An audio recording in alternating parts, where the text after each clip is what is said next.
Which of the following fertilizers have highest nitrogen percentage, right. तो इसमें से सही ऑप्शन है urea, because urea has 47% of nitrogen.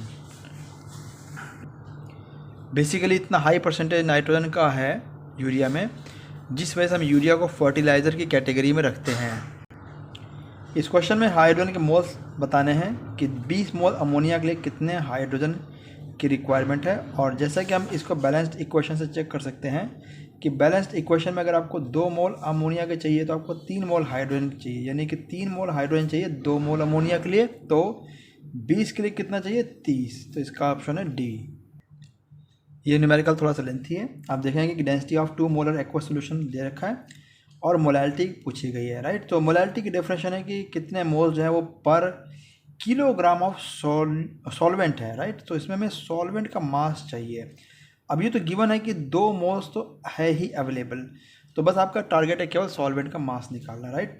तो मैं इसको यहाँ पे इस तरीके से कर सकता हूँ कि अगर 1 सेंटीमीटर क्यूब का मास है 1.28, तो 1 लीटर का जो मास होगा वो होगा 1280 gram, right, because 1000 centimetre cube is equal to 1 litre. Okay, तो ये जो मास है 1280, ये मास होगा सॉल्यूशन का। और अगर आप इसमें से माइनस कर लें सोडियम हाइड्रोक्साइड के 2 मोल का मास, 1 मोल का मास आपको दिया हुआ है 40, तो 2 मोल का मास इसमें हो जाएगा 80। So when you subtract it you get 1200 ग्राम और इट इज़ 1.2 किलोग्राम, राइट। और मोलैलिटी की डेफिनेशन कितने मोल्स पर किलो में है, तो 1.2 किलोग्राम सॉल्वेंट में 2 मोल्स हैं, राइट। तो 1 किलो में कितना होगा? 2 डिवाइड बाय 1.2। ओके, और जब आप इसको सॉर्ट आउट कर लेंगे तो आपके पास ऑप्शन आएगा 1.67। ओके, इस क्वेश्चन में आपके पास फॉर्मिक एसिड है और ऑक्जेलिक एसिड है। ये है फॉर्मिक एसिड HCOOH और ऑक्जेलिक एसिड होता है H2C2O4। जब आप फॉर्मिक एसिड को ऑक्सीडाइज करते हैं with the help of sulphuric acid, तो आपके पास केवल कार्बन मोनोऑक्साइड आता है और साथ में वाटर मिलता है। आप ये देख सकते हैं कि यहाँ बेसिकली है भी यही 2 चीज़ें, लेकिन ऑक्जेलिक के केस में आपको कार्बन मोनोऑक्साइड मिलता है, कार्बन डाइऑक्साइड भी मिलता है, प्लस वाटर तो मिलता ही मिलता है। अब आपके पास 2.3 ग्राम फॉर्मिक एसिड है, तो आप फॉर्मिक एसिड के मोल्स कैलकुलेट करेंगे। मैं इस पर यहाँ पर लिख रहा हूँ कि 2.3 को अगर आप डिवाइड कर देते हैं 46 से, तो ये आ जाता है 1/20। और उसी तरीके से अगर आप ऑक्जेलिक के लिए भी देखेंगे तो इसका केवल 4.5 है और ऑक्जेलिक का होता है मास 90 विदाउट वाटर, राइट, क्योंकि ऑक्जेलिक में यहाँ पर वाटर मॉलिक्यूल्स ऑफ क्रिस्टलाइजेशन के बारे में कोई बात नहीं है। तो आप इसको भी डिवाइड करेंगे, सो यू विल गेट 1/20। अब यहाँ पे एक बात समझने वाली है कि जो पोटेशियम हाइड्रोक्साइड है इसमें एसिडिक गैस एब्जॉर्ब होती है और एसिडिक गैस केवल कार्बन डाइऑक्साइड है। जो यहाँ वाटर बन रहा है वो तो सल्फ्यूरिक एसिड में एब्जॉर्ब हो जाएगा क्योंकि यह ऑलरेडी कंसनट्रेटेड है। तो हाइड्रोजन बॉन्डिंग के कारण वाटर इसमें से गैसियस स्टेट में बाहर नहीं आएगा। पर ये जो 2 गैसेज है इसमें से कार्बन मोनोऑक्साइड नहीं एब्जॉर्ब होगा, केवल कार्बन डाइऑक्साइड ही पोटेशियम हाइड्रोक्साइड में एब्जॉर्ब होगा। ओके, अब देखिए अगर इसके 1/20 मोल्स है, जैसा कि यहाँ पे ऊपर शो किया जा रहा है कि अगर ये 1/20 है, यहाँ पे आपको गिवन है 1/20 है, तो 1/20 से जैसे ही आप देखेंगे तो कार्बन मोनोऑक्साइड यहाँ पर 1/20 बनेगा, यहाँ पर कार्बन मोनोऑक्साइड 1/20 बनेगा क्योंकि इसका भी 1/20 था, कार्बन डाइऑक्साइड भी 1/20 बनेगा, राइट। तो क्वेश्चन है कि आपको रिमेनिंग प्रोडक्ट जो बचा हुआ है STP पे उसका वेट पूछा गया। तो कौन सा प्रोडक्ट बच गया हमारे पास STP पे जो गैस बची है, राइट। तो वो है कार्बन मोनोऑक्साइड जो कि 1/20 यहाँ से और यहाँ से 1/20 मीन्स इसका डबल हो गया, सो इट इज़ 1/10, राइट। तो 1/10 इसके मोल्स आ गए। और मास के लिए अगर आप देखेंगे तो मास बहुत ही सिंपल है, just 28/10 and you get 2.8 gram, right. So हमारा जो ऑप्शन होगा वो होगा C। अगर यहाँ पर इसमें STP कंडीशन ना दिया होता तो हम इसमें वाटर का भी मास ऐड करते। इस क्वेश्चन में सिल्वर नाइट्रेट की जो रिएक्शन की गई है सोडियम क्लोराइड से, उसमें प्रेसिपिटेट का मास बताना है। अब क्योंकि सिल्वर नाइट्रेट का 1 मोल सोडियम क्लोराइड के 1 मोल से रिएक्ट करेगा, तो आप यहाँ पे सिंपल रिएक्शन लिख सकते हैं, sodium chloride along with silver nitrate, और ये आपको देगा AgCl, राइट। सो ये AgCl देगा, वो भी 1 मोल देगा अगर ये 1 मोल से 1 मोल रिएक्ट हो रहा है तो। अब क्योंकि यहाँ पे क्वेश्चन में आपको गिवन है यहाँ पे 16.9% और ये दे रखा 5.8%, राइट। तो इनका वेट बाय वेट सोल्यूशन है। इसका मतलब ये हो गया कि आपके पास 16.9 ग्राम जो है सोल्यूशन है वो 100 ml में प्रेजेंट है और 5.8 ग्राम NaCl वो 100 ml में प्रेजेंट है। और क्योंकि मैं इसका देखूं अगर ध्यान से तो ये वहाँ पे मेरे पास मोल्स भी बहुत सिंपल आपको नज़र आ जाएगा कि इनके बेसिकली मोल्स की ही बात हो रही है। तो इसके मोल हो गया 0.1 और इसका भी हो गया 0.1, राइट। तो आपके पास AgCl कितना बनना चाहिए, वो भी 0.1 बनना चाहिए, राइट। बट आपके पास क्योंकि यहाँ पे ये दे रखा 50 ml है, यानी कि ये जो 0.1 मोल है, राइट, इसका भी आप हाफ कर देंगे तो इसका भी हाफ कर देंगे और इसका भी आपके पास हाफ हो जाएगा। तो अब अगर मैं AgCl का मास बताऊं तो AgCl का मास होता है 143.5, right, for 1 mole, right, for 1 मोल इतना है। तो अगर आप इसको करते हैं कि इसके 0.1/2 में कितने होंगे, तो ऑब्वियसली मैं अगर देखूं तो ये नंबर का जो बेसिकली 2 से डिवाइड करके 7 के राउंड आना चाहिए। तो मेरा आंसर होना चाहिए B। 20 gram of magnesium carbonate को जब डिकम्पोज किया तो इसमें कार्बन डाइऑक्साइड मिल गया और 8 ग्राम मैग्नीशियम ऑक्साइड आ गया। तो सबसे पहली बात ये कि आपके पास मैग्नीशियम कार्बोनेट से जब मैग्नीशियम ऑक्साइड आता है तो आप इसके मासेस कैलकुलेट करेंगे, राइट। सो मैग्नीशियम कार्बोनेट का मास होता है 84 और मैग्नीशियम ऑक्साइड का मास होता है 40, right. Along with this we have carbon dioxide. तो क्वेश्चन ये है कि अगर आपके पास 20 ग्राम मैग्नीशियम कार्बोनेट है और उससे 8 ग्राम मैग्नीशियम ऑक्साइड मिल गया तो उसका परसेंटेज क्या होगा, ओके। तो सबसे पहले हम लॉजिकली यहाँ देखें कि 84 ग्राम से आपको पास 40 मिलना चाहिए। तो 20 से कितना मिलेगा, इसको डिवाइड बाय 84 करके टाइम्स 20 आप कर देंगे और यहाँ पर आपके पास जो नंबर आएगा वो आएगा 9.5 ग्राम, राइट। तो आपके पास 9.5 ग्राम आना चाहिए और तब ये होना चाहिए था 100% प्योर, है ना, अगर इतना होता तो। पर हमारे पास आया ही 8। तो इसका मतलब ये हो गया कि मैं ऐसा समझ सकता हूँ कि अगर 9.5 आता तो मैं कहता 100% प्योर है, 1 आता तो मैं 9.5 से डिवाइड कर लेता और 8 ग्राम के लिए आप इसको इंटू 8 कर लेंगे, राइट। तो जैसे आप इसको सॉर्ट आउट करेंगे so you will come up with the answer 84। ये क्वेश्चन बहुत सिंपल है। आपके पास हाइड्रोजन और क्लोरीन की रिएक्शन है। अगर आप इसको थोड़ा सा बैलेंस कर लेंगे तो आपका ये काम बहुत आसान हो जाएगा। आप देखते हैं कि 1 मोल हाइड्रोजन 1 मोल क्लोरीन मिलकर 2 मोल HCl बनाते हैं। तो यहाँ पे 22.4 लीटर हाइड्रोजन दे रखा है, यानी कि 1 मोल हाइड्रोजन आपको मिल गया और यहाँ पे 11.2 लीटर क्लोरीन दे रहा है, यानी कि 0.5 मोल ही क्लोरीन है। तो अगर 0.5 मोल क्लोरीन है तो ऑब्वियसली हाइड्रोजन भी 0.5 ही रिएक्ट करेगा, क्योंकि रिएक्शन तो मोल के अकॉर्डिंग इक्वल मोल्स में होना चाहिए। और जब ये 1 मोल था तो यहाँ पे 2 बन रहे थे, तो अगर 0.5 होगा तो फिर इसका डबल 1 मोल HCl बनना चाहिए। इस क्वेश्चन को बहुत सिंपल वे से हम कर सकते हैं। अगर आप देखेंगे कि मैग्नीशियम और जब ऑक्सीजन की रिएक्शन होती है और ये MgO बन जाता है तो आप इस जगह पे नोटिस करते हैं कि 24 ग्राम अगर मैग्नीशियम है तो आपको उसके लिए कम से कम 16 ग्राम ऑक्सीजन की रिक्वायरमेंट होती है, राइट।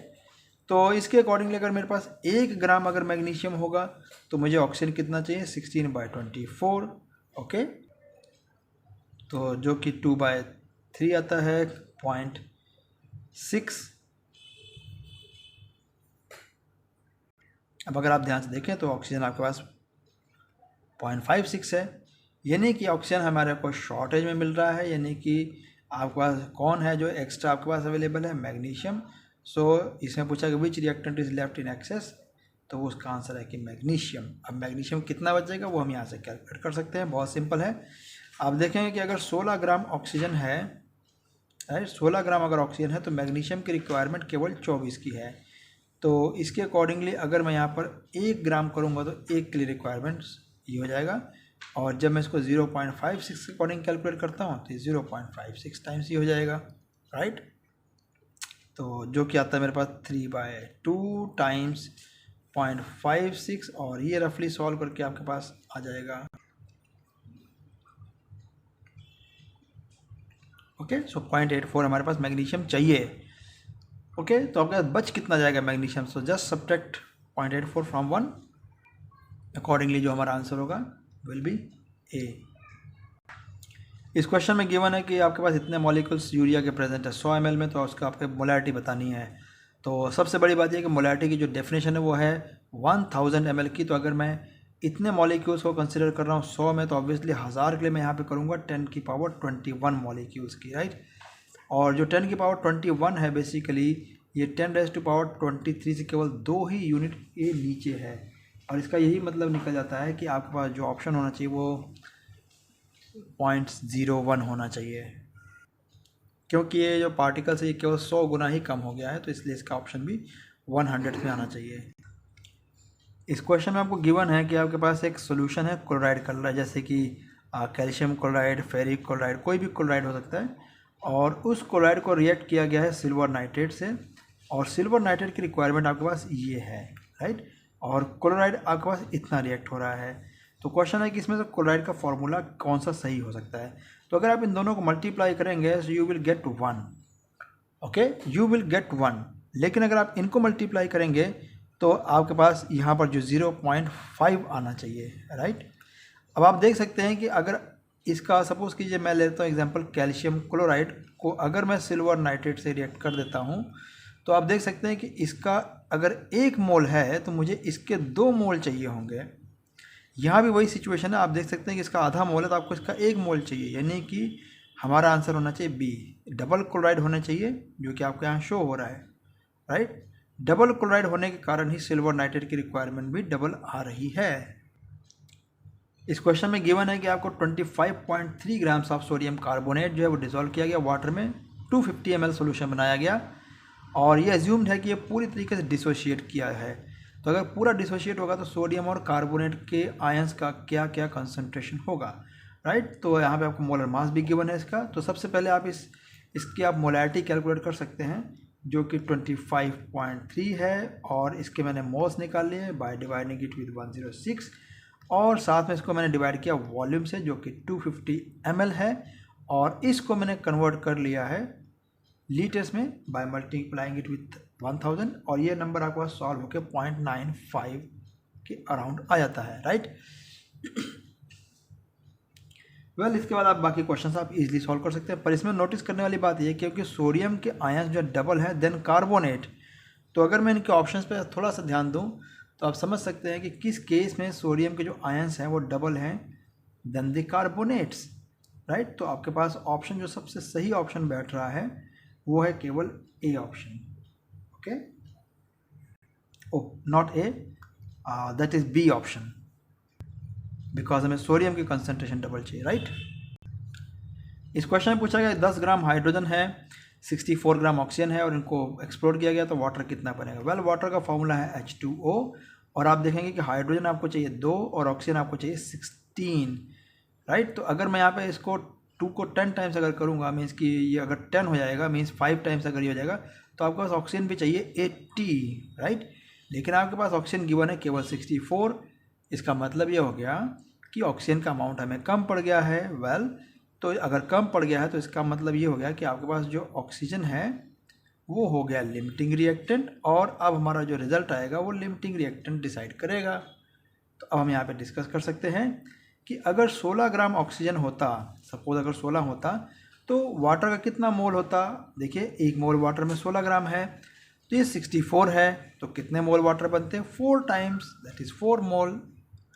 इसी तरीके से ये भी क्वेश्चन है, आपके पास यहाँ पे लेड ऑक्साइड दे रखा है PbO, और जब आप इसकी HCl से रिएक्शन करेंगे तो आप देखेंगे कि आपके पास PbCl2 बन जाएगा, और उसके लिए आपको डबल HCl यूज़ करने पड़ेंगे, क्योंकि लेड ऑक्साइड का वेट है 6.5 गिवन और HCl का वेट है 3.2 गिवन है। तो अब आप इसके मोल्स यहाँ पे कैलकुलेट करेंगे, डिवाइड बाय 36.5। लेड ऑक्साइड का वेट इस क्वेश्चन में तो नहीं दिया हुआ, पर अब जब आप एग्ज़ाम में पेपर लिखते हैं तो अब वहाँ पर आपको ये वेट गिवन होते हैं at the end of the question paper. तो इसका जो वेट आता है वो होता है 224, राइट।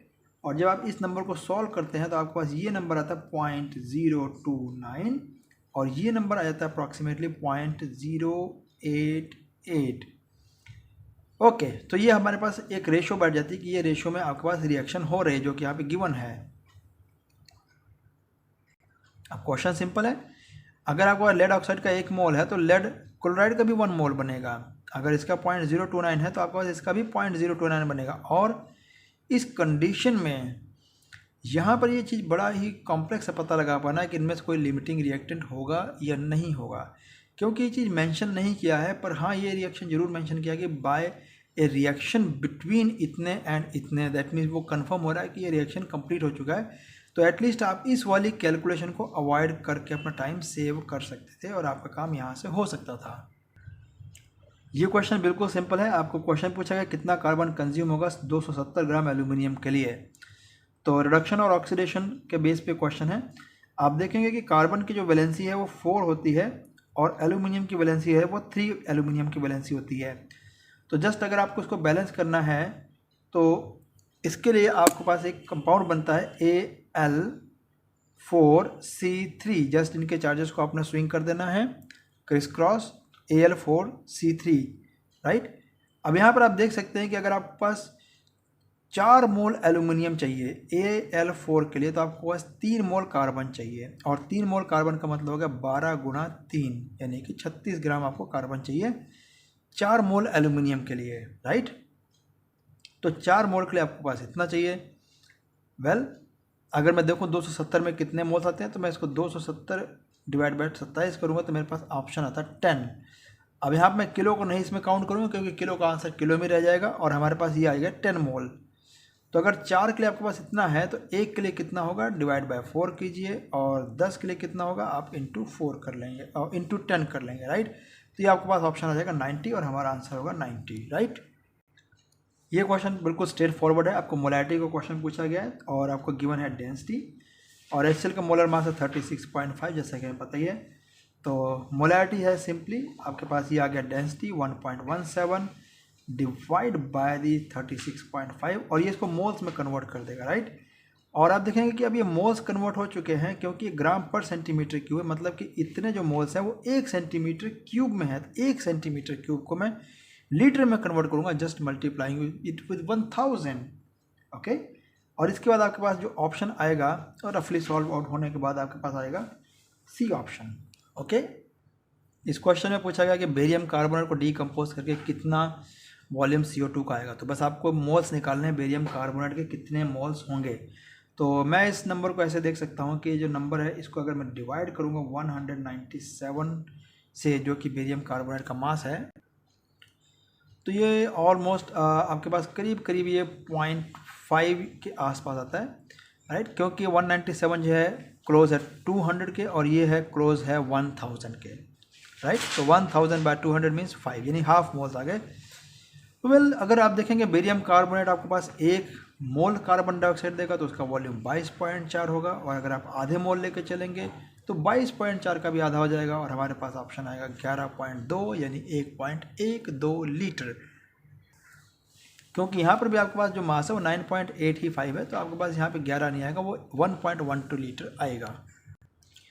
ये क्वेश्चन बिल्कुल सिंपल है। आप देखें इस इक्वेशन में, बैलेंस्ड इक्वेशन में गिवन है 4 मोल अमोनिया रिएक्ट करता है 5 मोल ऑक्सीजन से। ऑक्सीजन की रिक्वायरमेंट ज़्यादा है और यहाँ गिवन है कि 1 मोल अमोनिया 1 मोल ऑक्सीजन है। तो क्या होगा, यहाँ लिखा हुआ all oxygen will be consumed. Obviously consumed हो जाएगा क्योंकि आपके पास ऑक्सीजन ऑलरेडी कम है, राइट। ऑक्सीजन जो है अगर मैं यहाँ रखता 4 ऑक्सीजन तो ऑब्वियसली ऑक्सीजन की रिक्वायरमेंट तो ज़्यादा की है, तो ये ऑक्सीजन कंज्यूम हो जाएगा और इसका ऑप्शन हो जाएगा ए। ये क्वेश्चन बिल्कुल सिंपल है। जिंक की रिएक्शन जब भी होगी तो जिंक जब भी रिएक्ट करेगा सल्फ्यूरिक एसिड के साथ में तो हमेशा ही हाइड्रोजन का 1 मोल बनेगा अगर जिंक का 1 मोल है तो। जिंक के 1 मोल का मास होता है 65 ग्राम, और यहाँ क्वेश्चन पूछा है कितना जिंक चाहिए 224 ml के लिए। तो बड़ा सिंपल, अगर 65 ग्राम होगा तो इससे मुझे मिलेगा 22400 ml। तो अगर आपको 22 केवल 4 इतने के लिए चाहिए तो आप देखेंगे कि यहाँ पे आप देखें 100th आप कर रहे हैं, राइट। आप 2 0 को इग्नोर कर रहे हैं तो आप यहाँ भी डेसिमल लगा लेंगे और आपका ऑप्शन आ जाएगा सी। वेल इसकी डेंसिटी पूछी गई है कार्बन टेट्राक्लोराइड के वेपर्स की। तो आपको कार्बन टेट्राक्लोराइड का मास आपको मालूम होना चाहिए कि ये है 154 इतने ग्राम है, और अगर ये गैस में जाएगा तो इस गैस का 1 मोल का जो वॉल्यूम है वो 22.4 लीटर होना चाहिए, और जब आप इसको डिवाइड करेंगे यू विल गेट 6.87, राइट।